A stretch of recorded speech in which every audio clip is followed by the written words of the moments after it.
नमो अरिहन्ताणं नमो सिद्धाणं नमो आयर्याणं नमो उज्जायाणं नमो सबसा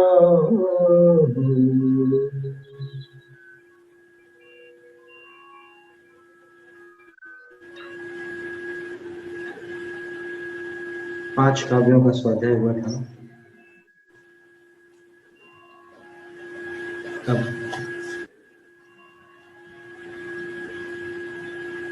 छठा काव्य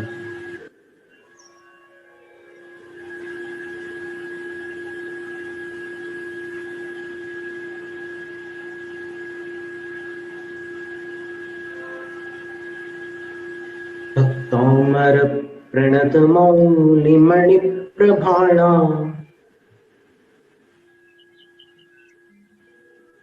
मुद्योत कंदलित पाप तमोवितानम् सम्यक् प्रणम्य जिनपाद युगं युगादा वालंबनं भवजले पतताञ्जनानाम् यः संस्तुतः सकलवाङ्मय तत्त्वबोधा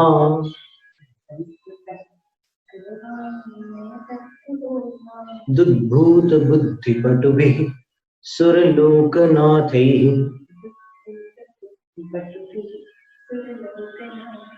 स्तोत्रैर्जगत्कृतय चित्तहरैरुदारैः स्तोष्ये किलाहमपि तं प्रथमञ्जनेन्द्रम्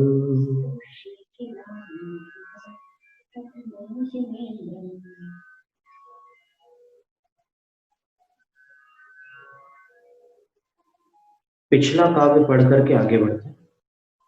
सोहं तथापि तव भक्तिवशान्मुनीश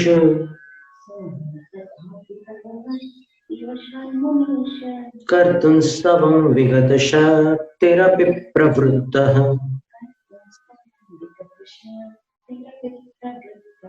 प्रीत्यात्मवीर्यमविचार्य मृगीन्द्रम्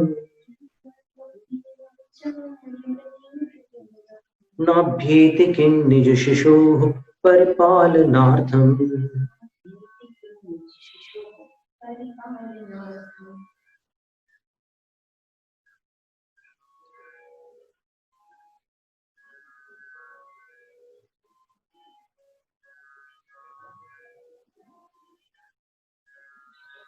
छठे काव्य में आचार्य मानतुंग स्वामी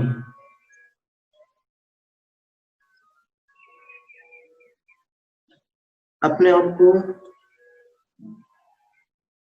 और लघु प्रकट कर रहे हैं। अल्पश्रुतन श्रुतन श्रुतवताम अंश जैसा उच्चार अनुस्वार अल्पश्रुतन श्रुतवताम श्रुतवताम में म जैसा है। अल्पश्रुतन श्रुतवताम परिहास धाम धाम त्वद भक्तिरेव मुखरी कुरुते बलान्मा कुरुते यत् कोकिलः फिर विसर्ग आवाज को विसर्जित करना यत् कोकिलः किल मधौ मधुरं विरौति मधुरं अनुस्वार को विरौति में मिलाने के लिए मधुरं विरौति तच्चाम्र चारु कलिका निकरैक हेतु तच्चाम्र चारु कलिका निकरैक हेतु अल्पश्रुतन श्रुतवतां परिहास धाम श्रुतवतां परिहासधाम तद्भक्तिरेव मुखरी कुरुते बलान् माम् तद्भक्तिरेव कुरुते बलान् यत्कोकिलः किलमधौ मधुरं विरौति मधुरं विरौति तच्चाम्रचारुकलिका निकरैकहेतु। तच्चाम्रचारुकलिका निकरैकहेतु। एक बार मंद गति से पढ़ते हैं। अल्पश्रुतं श्रुतवतां परिहासधाम अल्पश्रुतं श्रुतवतां परिहासधाम तद्भक्तिरेव मुखरी कुरुते बलान् माम् तद्भक्तिरेव मुखरी कुरुते बलान् माम् यत्कोकिलः किलमधौ मधुरं विरौति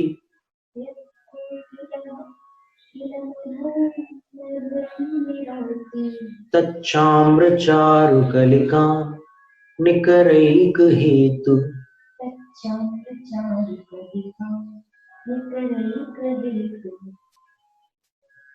तद्भक्तिरेव मां मुखरी कुरुते। तद्भक्तिरेव आपकी भक्ति ही, त्वद् भक्ति एव तव भक्ति तद्भक्ति सैव तद्भक्तिरेव आपकी भक्ति ही माम मुझको मुखरी कुरुते। मुखर का अर्थ होता है अतिरिक्त बोलने वाला। आपकी भक्ति ही मुझसे अतिरिक्त बुलवा रही है, यानी मुझे मुखर कर रही है। और बलात् शब्द और जुड़ा हुआ है वहां पर। आपकी भक्ति ही मुझे बलात् हठ पूर्वक मुखर कर रही है। वाचाल, वाचाट, बातूनी, ये मुखर के पर्यायवाची शब्द। जो अधिक बोलते हैं उनको मुखर कहते हैं। तो आपकी भक्ति ही मुझसे कुछ अधिक बुलवा रही है। मैं कैसा हूं? अल्पश्रुतम। अल्पश्रुतम यानी थोड़ा है श्रुत जिसके पास, यानी जिसका शास्त्र ज्ञान अल्प है। उन इंद्रों की तुलना में जो इंद्र 14 पूर्वों के ज्ञाता थे, यहां मेरे पास एक अंग का भी ज्ञान नहीं है, तो मैं अल्पश्रुत हूं।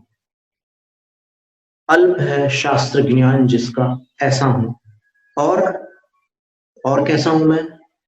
तो आचार्य कहते हैं श्रुतवताम परिहास धाम। जो श्रुत वाले हैं, अर्थात जो अंग पूर्व के पाठी हैं, उनके लिए मैं परिहास धाम। परिहास का धाम अर्थात स्थान हूं। सरल शब्दों में मैं विद्वानों का हास्य पात्र हूं। पर क्या करूं, इतना अल्पज्ञ हूं, तब भी मुझे आपकी भक्ति बलात् मुखर कर रही है। अब फिर मन में प्रश्न आता है कि जब पता है कि हमारे में उतना ज्ञान नहीं है कि हम भगवान की स्तुति कर सके, तो कोई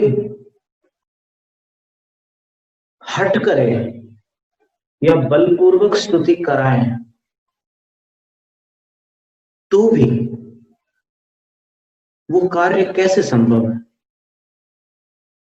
तो आचार्य उत्तर देते हैं कि कोकिल एक शब्द सुना होगा आपने, यहां पर कोकिला एक शब्द दिया हुआ है, ये पुल्लिंग शब्द है। तो यहां पर मादा कोयल को न लेकर नर कोयल को लेना है। उन्स कोकिल, नर कोकिल। नर कोकिल काले रंग का होता है और मादा कोयल मटमैले रंग की होती है, ग्रे जैसी होती है, और उसके पंखों पर कुछ ऐसे पट्टियां जैसी भी बनी होती है। आकार ज्यों का त्यों होता है। नर कोकिल और मादा कोकिल का आकार समान होता है, लेकिन वर्ण में भेद होता है। तो आचार्य महाराज ने उदाहरण दिया कि वर्षा ऋतु से लेकर शीतकाल पर्यंत कोकिल मौन धारण कर लेता है। कोयल पक्षी की आवाज सुनाई नहीं पड़ती,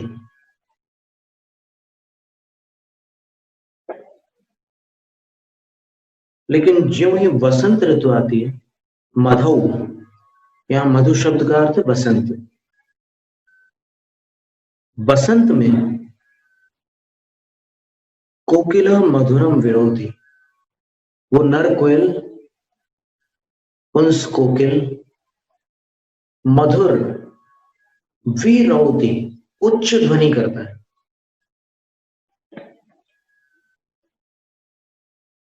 रु शब्द एक धातु है, उससे रौती शब्द बनता है, उसमें वी लगा हुआ है, तो विशेष ध्वनि निकालता है मधु। लेकिन यहां पर किल शब्द है, तो वो बसंत ऋतु में ही ऐसी मधुर ध्वनि निकालता है। तो आचार्य कह रहे हैं कि यत, जो मधुर ध्वनि वह बसंत में ही निकालता है, उसका कोई ना कोई कारण होगा।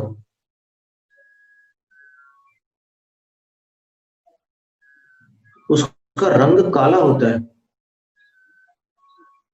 आपको हमेशा उसकी आवाज सुनाई देगी, वो दिखाई नहीं देगा, छुपकर बोलता है। काला शरीर है, एकदम ब्लैक, और पता नहीं कैसा क्या है प्रकृति का नियम। संभव है उसको लगता हो कि मेरी इतनी मधुर ध्वनि को सुनकर लोग बड़े आनंदित होते हैं, लेकिन यदि मेरे काले रूप को देख ले, मेरा काला वर्ण उनको दृष्टिगोचर हो जाए, तो फिर मेरी प्रशंसा में न्यूनता आ जाएगी। लोग कहने लगे, अरे इतना काला पक्षी है वो। तो कोई अपनी निंदा नहीं सुनना चाहता है, वो छुप करके आवाज करता है। तो बस ठीक है, आवाज की तारीफ होती रहे दुनिया में, मुझे कोई ना देखे, हमेशा छुप कर बोलता है। उसकी आंखें एकदम लाल होती है, और वो उन्हीं स्थानों पर रहता है जहां पर कौवे वगैरह पाए जाते हैं। कौवे जंगलों में नहीं मिलते अपने। मुक्तागिरी में कभी एक भी कौवा देखा नहीं मिलता, बिल्कुल जंगल है घनघोर। कौवे शहरों में मिलते हैं, और जहां कौवे होते हैं वहीं कोयल होती है। उसका कारण है कि कोकिल अपना घोंसला नहीं बनाता, वो कौवे के घोंसले में मादा कोकिल अंडे दे करके चली जाती है। और क्या पता कैसा क्या प्रकृति का खेल है कि जब उस अंडे को कौवी अपने अंडे समझ करके सेती है, उसको गर्माहट देती, उसमें बैठे रहती घोंसले में, तो उसकी गर्माहट से पूजाहारी होते पक्षी। पूजाहारो ये पक्षी न, भाव संग्रह में कहता है कि ये प्रारंभ का जो आहार होता है वो गर्माहट का ही उनका भोजन होता है। पक्षी के अंडों को गर्माहट मिलती है, तो वो अंदर विकसित होते हैं बच्चे, और फिर अंदर से वो जब पर्याप्त विकसित हो जाते हैं तो चोंच मारते हैं अंडे के छिलके पर, और चोंच मारते हैं तो मारते मारते छोटा सा छेद होता है। फिर वो और प्रयत्न करते हैं और ऐसा करते करते छिलके को तोड़ करके फिर उसमें से बाहर निकलते हैं। बंद आंखें होती है उनकी, कुछ दिनों तक उनकी आंखें बंद रहती है और माँ उसको भोजन कराते रहती है, जो कुछ भी ला करके देना हो उसको। लेकिन यहाँ कौवी कोयल के अंडों को सेती है और उनके बच्चों को अपना बच्चा मान करके उनको भोजन कराती है। संयोग ऐसा है कि जब दोनों प्रकार के अंडे होते हैं घोंसले में, कौवी के अंडे भी होते हैं और कोकिल के भी होते हैं, तो उस समय ये जब कोकिल के बच्चे बाहर आते हैं और कौवे के अंडों में से बच्चे बाहर नहीं आए होते हैं, हो सकता है दिनों में अंतराल हो कुछ, क्योंकि अलग अलग पक्षियों की अलग अलग अवधि होती है अंडों से बाहर आने की।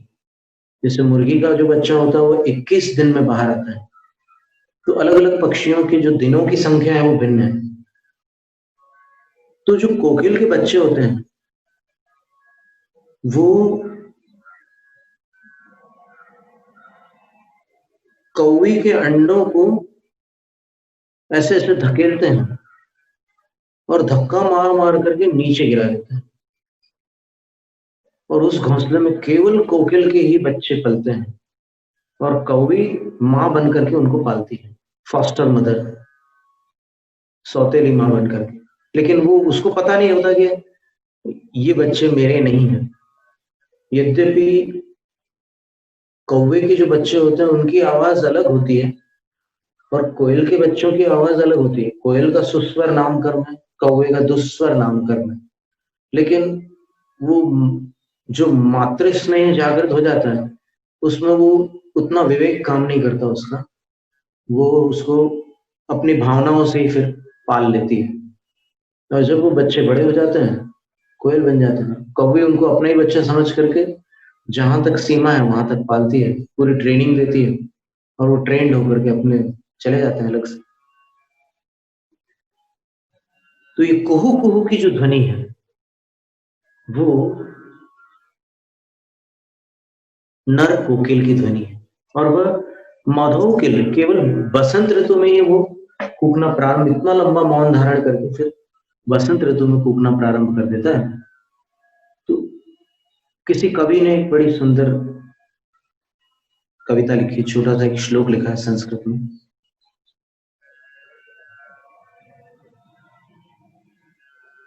उसमें एक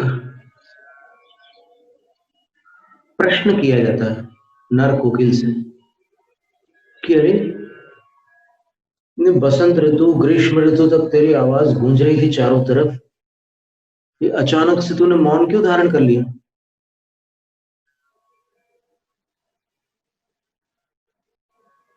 तब नर कोकिल उत्तर देता है धीमे से, दर्दुरा यत्र वक्तारस तत्र मौनम ही भूषण। अब बोलता है कि बरसात शुरू हो गई और अब मेंढक वक्ता बन करके मैदान में आ गए। तो जिस मैदान में मेंढक लोग वक्ता बन गए हों वहां पर कोयल का मौन रहना ही शोभा देता है, इसलिए मैं मौन हो गया हूं। फिर बसंत ऋतु आएगी देखूंगा, क्योंकि मेंढक लोग सर्दियों में मिट्टी के अंदर चले जाते हैं जमीन में, गर्मियों में वो उसको हाइबरनेशन और एस्टिवेशन बोलते हैं अंग्रेजी में, गर्मियों में भी कहीं अंदर छुप जाते हैं। फिर जब वर्षा आती है तो वहां से बाहर निकल आते हैं और कई सम्मोचन नए भी उत्पन्न हो जाते हैं। तो वो बसंत ऋतु में वो मौन खोलता क्यों है, इस रहस्य को आचार्य महाराज यहाँ पर बता रहे हैं। बोलते हैं कि तो चाम्र चारु कलिका निकरे यही, उसका कारण केवल यही है कि बसंत ऋतु में माघ शुक्ला पंचमी को बसंत पंचमी मानी जाती है और दिगंबर रामनाय में उस समय दशलक्षणी पर्व भी प्रारंभ होता है। 3 बार होते हैं, आपने सुना हो, माघ में, चैत्र में महावीर स्वामी की जो जयंती है उत्तम अकिंचन्य के दिन पड़ती है। तो माघ, चैत्र और भाद्रपद ये तो जानते ही हैं सब लोग। सारे भदैया जैनों को भाद्रपद का परिचय है। वो भदैया और सदैया जैन ऐसी दो संज्ञाएं वहां चलती बुंदेलखंड में। भदैया का अर्थ होता है भादों में जैन धर्म बिल्कुल कड़क होकर पालेंगे, और उसके बाद फिर छुट्टी, 11 महीने का अवकाश, बल्कि 11 महीने 20 दिन का अवकाश। फिर सदैया लोग क्या होता है, हमेशा सदैव जिन धर्म का पालन करते हैं। तो कोयल अपने मौन को क्यों खोलती है उसका उत्तर दे रहे हैं, बल्कि नर कोयल की बात है तो क्यों खोलता है अपना मौन, उसका उत्तर है तच्चाम्र चारुकलिका निकरेगी हेतु।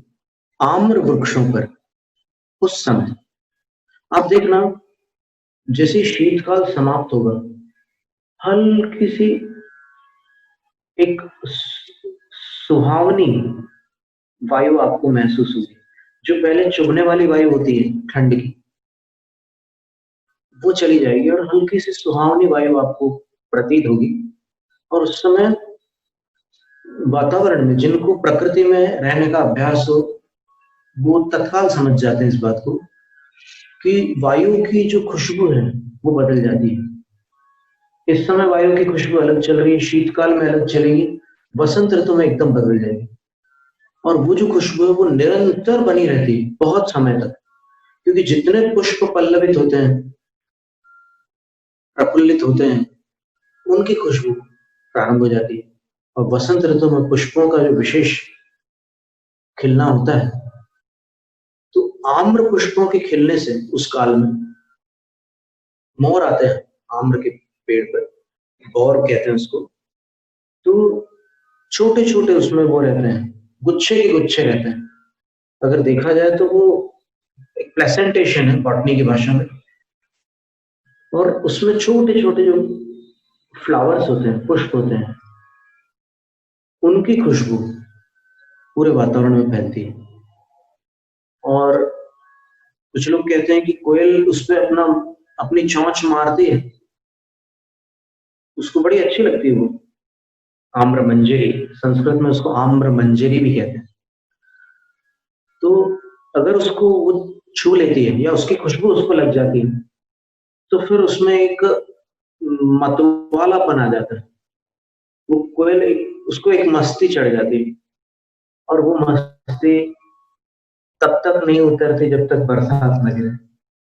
वो फिर तब से चालू कर देती है कूकना, और कूकने की जो प्रक्रिया है उसमें अंतर पड़ता है। अब वो हम आपको कैसे समझाएं कि वो मंद गति से और तीव्र गति से अलग अलग कालावधि में कूकती है। ये सब हमने क्या है कि प्रकृति में रह करके ऑब्जर्व किया, मतलब निरीक्षण किया, तो इससे पता चलता कि उसकी आवाज हमेशा एक जैसी नहीं होती। कभी वो कू ऐसे धीमे से बोलती है, और फिर कभी कू थोड़ी स्पीड बढ़ा देती है, फिर उसके बाद कभी कुहू कुहू कुहू कुहू ऐसे एक साथ बहुत सारी कूक निकालती है, और फिर कभी तो सुपर फास्ट हो जाती है। तो ये काल का प्रभाव अलग अलग समय पर, शुरू में अलग रहेगी, बाद में धीरे धीरे उसकी वो कालावधि में फर्क पड़ेगा, बोलने की गति में फर्क पड़ेगा। तो एकमात्र आम्र मंजरी को ही आचार्य मानतों स्वामी कोयल के कूकने का हेतु बता रहे। तच्चाम्र चारु कलिका, चारु का अर्थ सुंदर होता है, तो जो आम्र की सुंदर कलिका, कलियां हैं, उनका निकर, निकर यानी गुच्छा, वही एक हेतु है। कोयल की कूक का एक हेतु है, एक कारण है। तो आचार्य मानतों स्वामी ये नहीं कह रहे हैं कि मुझे कारावास दिया गया है, कारागृह में डाला गया है, और बेड़ियों में बद्ध करके उस पर 48 ताले लगा दिए गए हैं। तो अब मुझे भक्ति की शक्ति से इन तालों को तोड़ना है। ये उद्देश्य कथम अभी, यानी किसी भी अपेक्षा से आचार्य मानतुंग स्वामी का नहीं है। आचार्य मानतुंग स्वामी एकमात्र कारण बता रहे हैं। आदिनाथ भगवान की स्तुति का एकमात्र कारण सद्भक्ति रेव। भक्ति शब्द 3 बार आता है भक्तामृत स्तोत्र में। प्रथम काव्य में भक्ति नहीं आता, भक्त आता है, लेकिन पंचम काव्य में तव भक्ति वशात, यहां पर भक्ति शब्द। फिर यहां पर छठे काव्य में तद्भक्ति रेव, यहां भी भक्ति शब्द। और अंतिम काव्य में भक्त्या मया विविध वर्ण विचित्र पुष्पा, वहां भी भक्ति शब्द। तो आचार्य महाराज ने 3 बार ये सूचित किया है कि मैं भक्तिवश भगवान आदिश्वर की स्तुति कर रहा हूं, मेरा और कोई स्वार्थ नहीं। संकट आ गया तो आ गया,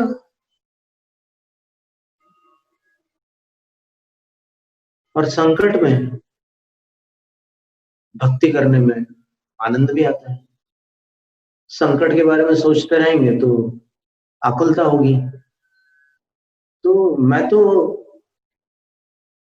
मोह की बेड़ियां तोड़ने चला हूं, तो ये लोह की बेड़ियां मुझे कैसे चिंतित कर सकती है। और वो भगवान की भक्ति से ही स्तोत्र की रचना करते हैं। फिर एक और भी उसमें कारण बतलाएंगे वो, कि स्तुति का जो प्रभाव होता है उससे कर्म कटते हैं। इसकी चर्चा भी आगे आने वाली है। तो अभी तो यह है कि भगवान की स्तुति का कारण मुझे मुखर केवल आपकी भक्ति कर रही,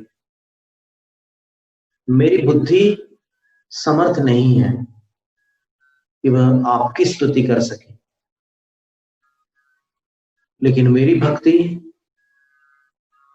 उस बुद्धि की असमर्थता का विचार किए बिना, उसकी शक्ति के बारे में सोचे बिना, बस वो करना चाहती है, आपकी स्तुति करना चाहती है, वो मुझे मुखर कर रही है। तो इस तरह आचार्य मानतुंग स्वामी ने इस काव्य में अपने आप को अल्पज्ञ, विद्वानों का हास्य पात्र बताकर कहा कि ठीक है, जो हूं सो हूं, क्या छुपाना। महान लोग कभी अपने आप को महान नहीं समझते।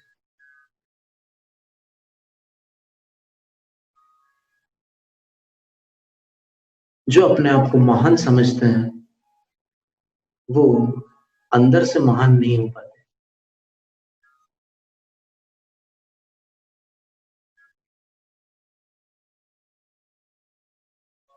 जो ज्ञानी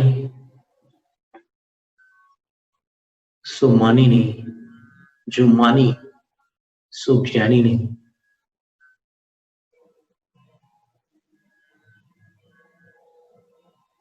एकदम विनम्र हो गए, और इसी विनय में भक्ति खिलती है। अभिमान तो कुचल देता है अपनी विनय को, और जहां विनय नहीं है वहां भक्ति कैसे संभव है।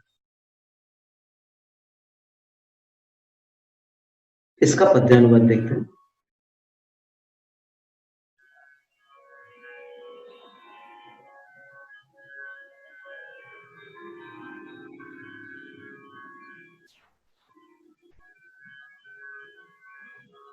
विद्वज्जन का हास्य पात्र हूँ, अधिक नहीं है मुझ में ज्ञान, मुझको मुखरित करती केवल भक्ति आपकी हठ की खान। ऋतु बसंत में जो नर कोकिल नित्य निकाले मीठी कूक, सुरभित सुंदर आम्र मंजरी, उसका कारण एक अछूत। जय जय आदिश्वर स्वामी, घट घट के अंतर्यामी। जय जय आदिश्वर स्वामी, शिवपथ गामी जगनामी।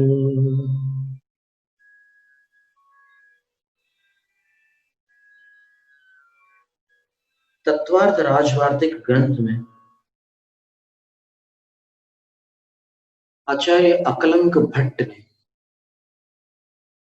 जो अकलंक निष्कलंक की कथा प्रसिद्ध है, वे ही आचार्य अकलंक भट्ट, उन्होंने तत्वार्थ वार्तिक में कहा है कि विशुद्धि से ज्ञानावरण का क्षयोपशम होता है। बहुत से लोग प्रश्न करते हैं कि इतना सब पढ़ते हैं लेकिन सब भूल जाते हैं, याद नहीं रहता, क्या करें? बुद्धि काम ही नहीं करती, चलती ही नहीं, तो उसका समाधान है। आवरण प्रबल है, लेकिन विशुद्धि से, विशुद्धि का अर्थ होता है अपने अंतरंग में जो कषायों की मंदता से कुछ विशिष्ट प्रकार के भाव होते हैं। ऐसे भाव होते हैं जो पुण्य का संचय कराते हैं, पाप से बचा लेते हैं, पापाश्रव को जो रोक लेते हैं। धवला की छठी पुस्तक में लिखा है, उन भावों को विशुद्धि कहते हैं। प्रवचन सार में भी 155वीं गाथा के बाद इसका वर्णन आया हुआ है।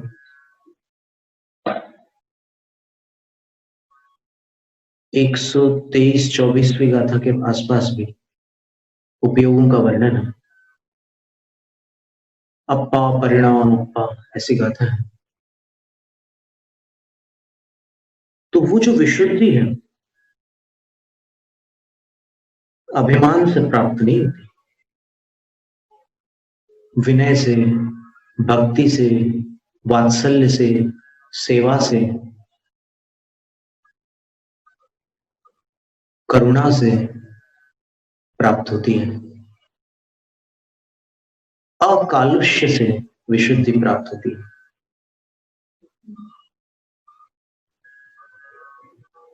तीव्र कषाय विशुद्धि में बाधक है। आसक्ति रूप जो कषाय होती है, जैसे देहासक्ति, इतनी आसक्ति होती है शरीर के प्रति कि शरीर की सेवा में सब कुछ करने को तैयार हो जाता, भक्ष भक्ष सब कुछ। फिर विषयासक्ति, इंद्रिय सुख के साधनभूत जो विषय होते हैं, विषय उन्हें कहते हैं जो 5 इंद्रियों के द्वारा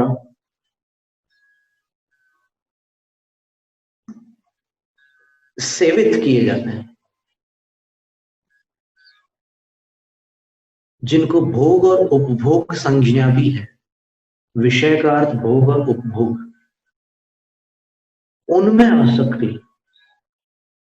नमक नहीं डाला अगर भोजन में तो थाली खिड़की से बाहर फेंक देंगे। अगर चाय या दूध फीकी है, चाय फीकी है, दूध फीका है, तो कहो इतना गुस्सा आ जाए कि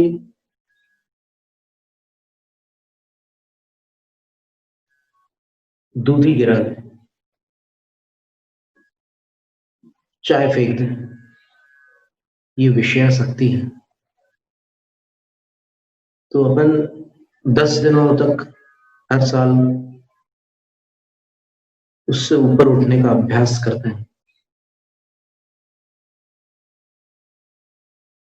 और जो अणुव्रती होते हैं उनके लिए तो भोग भोग परिमाण व्रत है। बाकी जो अविरत है वो लोग उतने दिनों के लिए उससे विराम लेकर आसक्ति से ऊपर उठने का प्रयास करता है।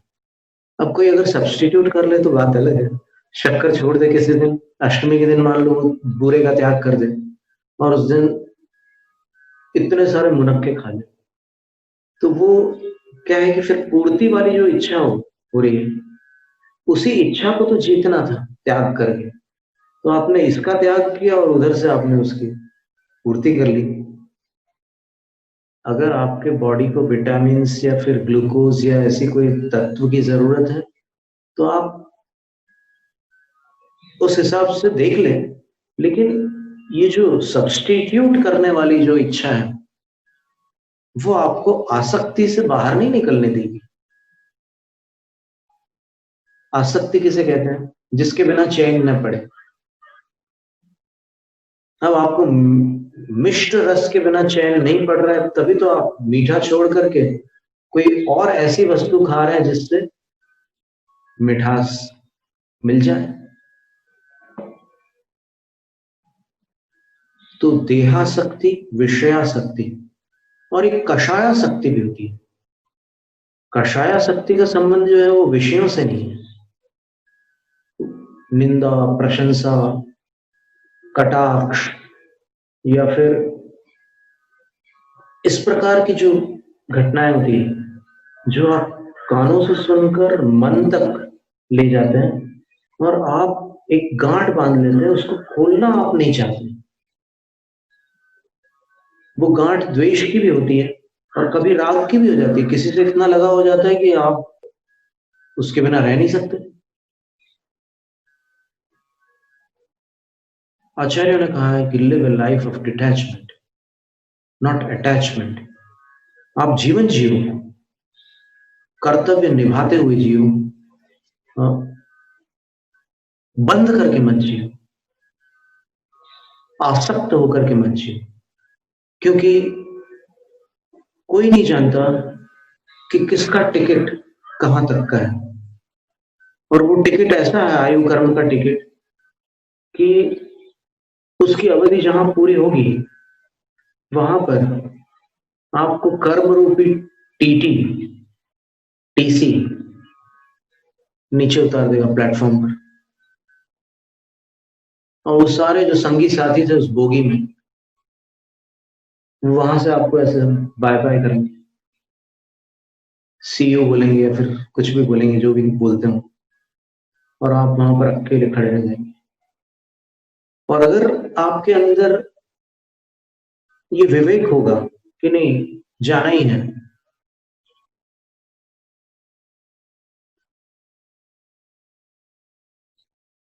जोड ने कमेंट्रीज ऑफ लाइफ और कुछ ऐसी बुक्स लिखी हैं, उसमें एक बड़ा सुंदर वाक्य है जो हमने पढ़ा था।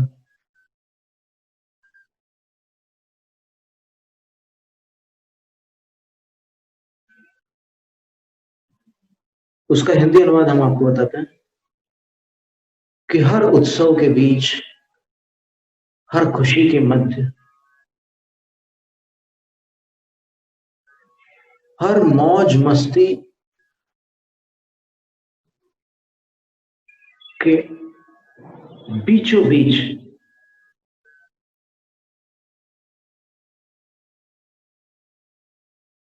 एक नल, एक आवाज दूर से उस शोर को पार करके तुम्हारे कानों में आएगी।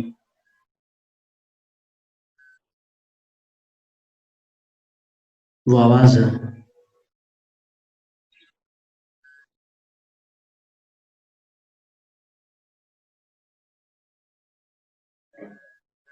तुम्हें भी जाना होगा।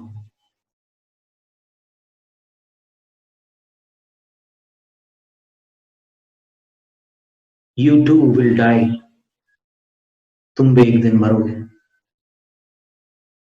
वो आवाज सचेत करती है। लोग डीजे का वॉल्यूम बढ़ाकर उसको दबाने की कोशिश करते हैं,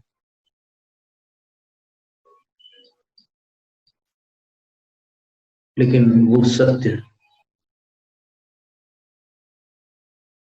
सत्य रहता है।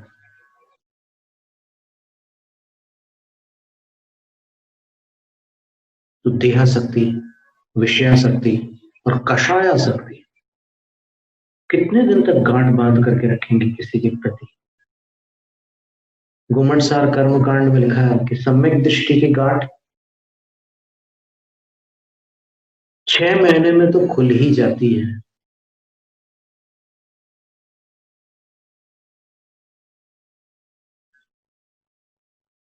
संयता संयत की गांठ यानी अनुव्रति की गांठ अथवा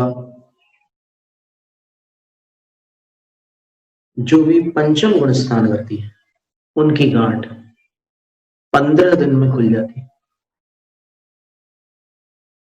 और मुनिराजों की गांठ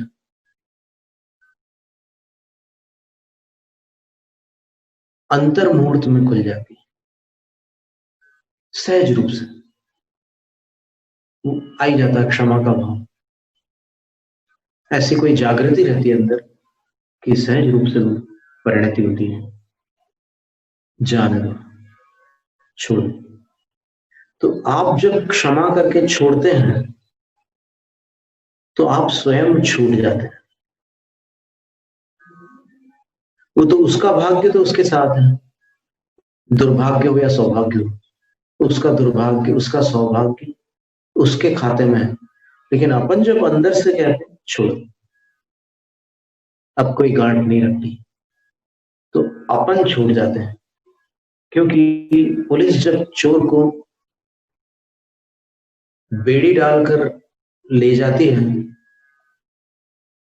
तो उसका एक हिस्सा पुलिस के ही हाथ में रहता है और दूसरा हिस्सा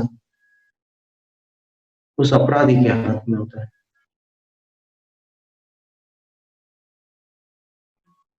एक दृष्टि से विचार करके देखो, दोनों बंदे होते हैं। तो क्षमा करने से अपने को मुक्ति मिलती है। तो इन सब प्रकार की आसक्तियों से पार होने की बात थी।